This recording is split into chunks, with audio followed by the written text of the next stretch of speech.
My mother taught me that a woman's heart was the size of a pomegranate, big enough to hold another man's pride. This is your purpose, my mother used to say, to nurture.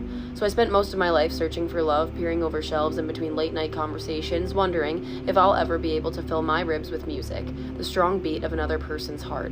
At 16, I fell in love with a man that let his rage grow larger than his chest. There was no room for my smile, no matter how hard I tried to clear the debris. I cracked open my pomegranate heart, so he could make a home out of my skin. I spent hours collecting his childhood, decorating the walls of my ribs with his favorite colors. It took him 2 months to erase my fingerprints from my own body. A man's pride will never leave room for a woman's heart. My mother taught me that a woman's heart was as strong as a pomegranate, firm enough to hold another man's pride. So I held the pain in my mouth and spit out the grief when no one was looking. I watched him sharpen my soft edges, seep the color from my eyes to lighten his self-hatred. I colored my bruises with honeycombs and lies. I took a hammer to the parts of myself that were gentle. I was a crime scene, waiting to be held by a man who couldn't carry his own weight.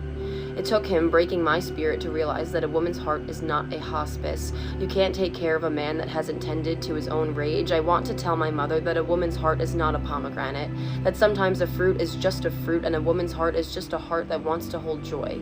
To silence your grief is a sure way to break your own trust. So let yourself sing and dance to the beat your heart makes. You can be your own music.